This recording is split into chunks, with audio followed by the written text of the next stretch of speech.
ഒക്കെ തിന്നണേക്കായി രസേ ഇത് തിന്നാൻ. അതുണ്ടോ ഇത് നമ്മളേ ലാമിലെ അവസാനത്തെ ചക്കയാണ്, ഒരു ഉണ്ട ചക്കയാണ്. അപ്പൊ നമ്മൾ മുറിക്കാൻ വേണ്ടി പോവുകയാണ്.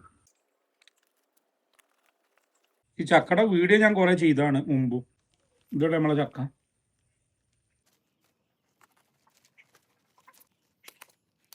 ഇതൊക്കെ നോക്കാൻ നിങ്ങൾ. ലാഭാകെ മുട്ടച്ചിന്റെ വലിപ്പമുള്ളൂ, ചെറിയൊരു ചീച്ചിലുണ്ട് ഇവിടെ. ഇതൊരു കളർ വ്യത്യാസം ഉണ്ട് അല്ലേ. അപ്പൊ ഇതില് 4 പീസ് ചക്കയാണ്. അപ്പോൾ ഒരു പീസ് തറവാട്ടിക്ക്, ഒരു പീസ് അനിയന്റെ കൊടുക്ക്. അങ്ങനെയൊക്കെയാണ് ഇപ്പൊ നമ്മൾ തീരുമാനിച്ചത്. ഒക്കെ തിന്നണേക്കായി രസേ ഇത് തിന്നാൻ. അതുണ്ടോ ഇത് അടിപൊളി ചക്ക കണ്ടോക്കാണ്. നല്ല കട്ടിയും കനമുള്ള ചോളായി. മുമ്പത്തെ ചക്കട അത്ര മധുരമല്ല, മഴ കൊണ്ടിട്ടെന്നാ തോന്നുന്നത്. ചക്ക നല്ല പൊടിയുണ്ട്, കനമുണ്ട്. ഇതിന് ചക്കക്കുരു ഒക്കെ ആണെങ്കിൽ ഒരു ഉണ്ട ചക്കക്കുരു നിങ്ങളല്ല.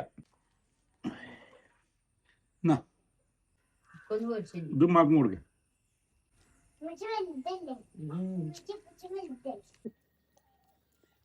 ചക്ക പൂത്തത് നമ്മള് ശ്രദ്ധിച്ചില്ല. അത് കാരണം ചെയ്തുക്കണു, ചക്കയുടെ ഉള്ളിൽ ചെറുതായിട്ട് വെള്ളം കയറിക്കണു. അതുകൊണ്ടൊരു പയത്തില്ല, എന്നാലും കുഴപ്പമില്ല. അപ്പം എന്നാൽ ശരി, ഇത് തീരുമാനമാക്കട്ടെ. എല്ലാവരും കാണുമ്പോൾ കാണാം. ബൈ.